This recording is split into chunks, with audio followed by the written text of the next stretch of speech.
How many of you are food engineers? Tem aqui engenheiro de alimentos? Okay. Go sit in the car.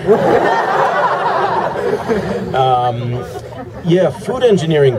I was actually satirizing. I was making fun of food engineers. So I hope you'll forgive me. Eu fazia uma sátira dos engenheiros de alimentos. Então, desculpa aí. I have never met food engineers before. Eu não conhecia nenhum naquela época. And I hope I never do again. Continue assim. But I had a show satirizing because there are some food ingredients that are explosive and some that are made of wood, and you know, there's a lot of crazy explosive and made of wood. E na verdade eu fazia essa sátira porque dentro da engenharia de alimentos tem umas coisas muito esquisitas no alimento em si, né? Tem coisas que explodem, tem coisas que são feitas de madeira, então eu fazia sátira com esses elementos. What she said. Quer seja. So I did the show in a lab coat, and you know, laboratory, like a white lab coat, and they had seen they were looking for somebody in Hollywood to play the part of Beakman, and they couldn't find anyone, believe it or not, in Hollywood. So they went looking, you know, under the rug. You know, they looked in the weird places, and they found me. But I think what's interesting about it is, in the audition, I knocked over a beaker of water. Like I wasn't doing so well. I was very stiff and uncomfortable and nervous. But then I knocked over a beaker of water, and then I played in the water and I threw it around. I put some cologne on, and that got me the job.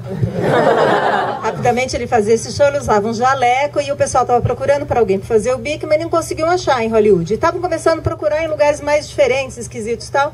Ele foi chamado, fez audição. Na hora da audição, ele derrubou uma jarra de água. E aí ele fez uma gracinha, pegou a água, fez uma colônia, tal, não sei o que, e deu certo. Yeah, and I guess in science too, I think improvising and mistake making is very important. Not to get all serious, but a lot of great scientific discoveries have been made through accident, obviously, and through improvisation and free thinking, thinking like an artist, which I think is helpful for scientists, yeah? E na ciência, na verdade, eu acho que essa questão do improviso, de brincar com o erro mesmo, é uma coisa importante. Eu acho que muitas das descobertas da ciência foram achadas por aí mesmo, nessa improvisação, na criatividade do artista. Okay, the next thing I wanted to tell you about was humor, jokes. Obviously, for Beakman, it's very important, the humor, and humor is very good. It's disarming, and I love telling jokes, and all of a sudden, it's gotten very serious out here. We did a lot of bodily functions on the show. Bodily functions. Então, aí a gente trabalhava muito com humor, tal, e outras coisas que a gente fazia no show é trabalhar com as funções corporais. It's sort of like, you know, kids love bodily functions. They love like snot and throw up, barf. E a criança adora isso, né? Adora falar meleca, vômito, né? Yeah, and sweat. Né? Suor. Saliva. I had to make a list. Saliva, eu fiz uma lista, tá, gente? Yeah, dandruff. Caspa. Body odor. Fedor, futum. And right, and the king and queen of all bodily functions, farting. E a realeza, o peido. How do you say that? Peido. Peido. Hi, my name is Peido. So, you could say, well, why bodily functions? You know, it's so vulgar. That's what a lot of teachers thought. You know, like, oh my God, it's so vulgar. What's vulgar in Portuguese? Vulgar. But you know, bodily functions are like pornography for kids. Você pode pensar por quê, né? Porque na verdade essas coisas são para criança que nem pornografia. Yeah, because you know kids love it. You know, oh boy, snot. So you know, it's a way of sort of getting kids involved in science is by appealing to the things that interest them, you know? and we figured, well, snot, I mean, the kids think that snot is, you know, a between-meal snack. E na verdade é isso, né? Como você traz a criança à consciência, como você consegue interessar ela, né? E meleca, gente, meleca para criança é salgadinho entre refeições, né? There's a guy in the back going...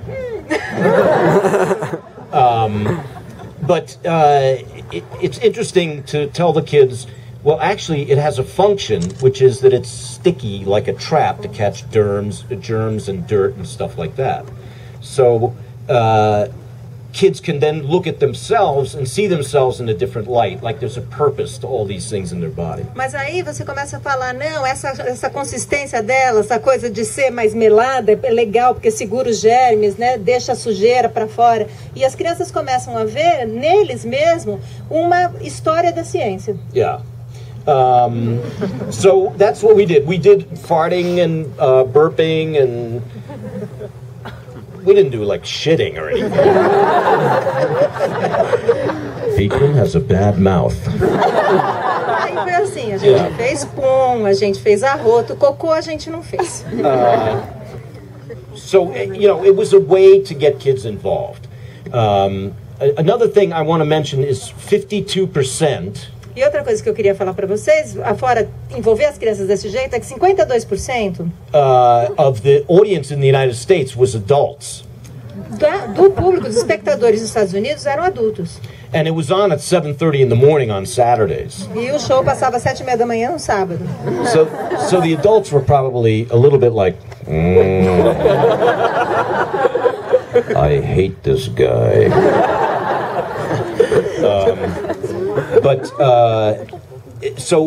The reason it appealed to adults was because the adults felt like they would get it. Mas a razão pela qual, na verdade, tinha esse apelo para o adulto é que o adulto pensava também, não, isso eu entendo também. Because it was a show for kids about science. Porque era um show para crianças sobre ciência. Then they would understand it. Adults would understand it. E aí os adultos conseguiam entender.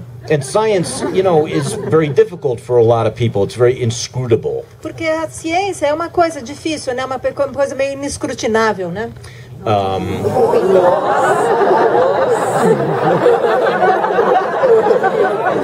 just don't nice words. Oh.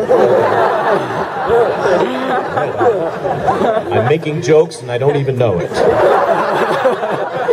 Entendi a piada. That's great.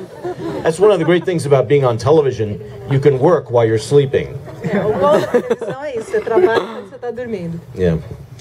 You liked that joke, didn't you? All right.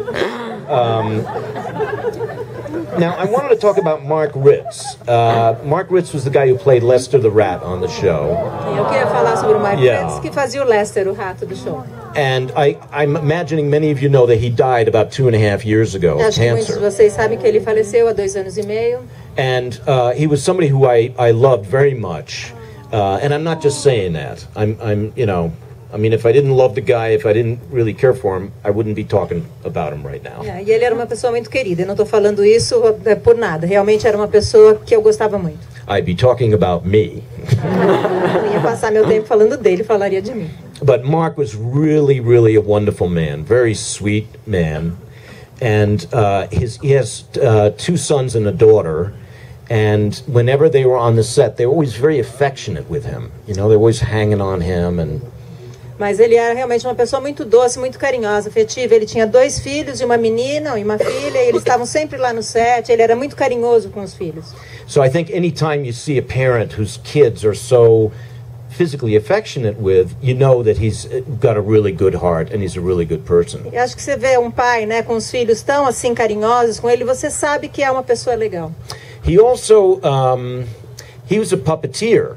So we're both puppeteers, which is really weird. Ele também fazia teatro de marionetes junto comigo, que é muito estranho. And he was hired to do a puppet on the show. Lester the Rat was originally a puppet on the show. E na verdade ele foi contratado para fazer uma parte de marionete no show. O Lester ia ser um marionete. So he showed up to work expecting to do a puppet, and we said, no, actually, you're a guy in a rat suit. Na verdade, você vai ser um cara usando uma fantasia de rato. And his reaction was a little like, what? But he went to Harvard University, so he was, yeah. And I used to tease him about it a lot, because I'm jealous. But he was a really terrific performer, and he made it so that we had to be terrific performers too.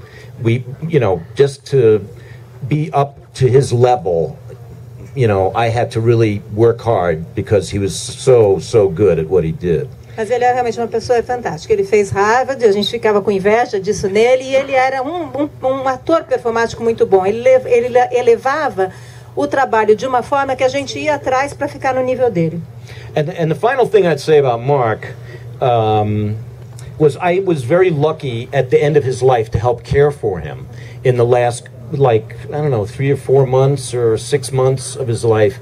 And one time, he was very sick and he was in bed and he couldn't get out of bed, and I was making him dinner, and his wife had gone to rehearsal and she was getting a break, and I accidentally locked myself out of the house.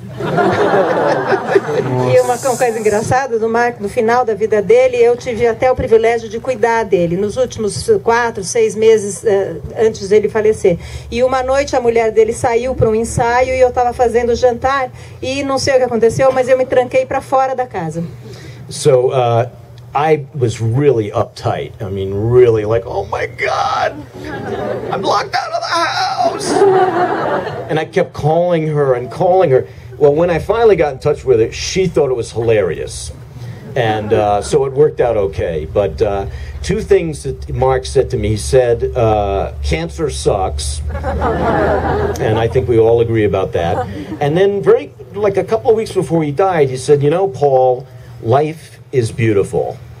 And while that may be, somewhat of a cliche, okay, life is beautiful, but when somebody who's dying and, clearly knows he's passing away says life is beautiful, well, that's something that I think it's important for me personally to remember every day, because he taught me something really great, so... Bom, no episódio da chave eu acabei entrando, deu tudo certo, mas enfim, 2 coisas que o Mark me falou ficaram comigo, né? A primeira é que o câncer é uma droga, e acho que todo mundo concorda com isso. E depois que a vida é bela, que é uma coisa que parece meio clichê, mas na verdade quando uma pessoa que está morrendo fala isso para você, faz uma diferença danada.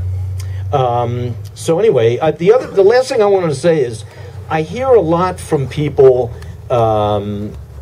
like online or in person, and they will say, like many of you have said to me while I've been here, they'll say, I'm a scientist today because of you, or I teach scientists today because of you, or I'm a nurse because of you, or, I'm a geologist, or whatever it may be.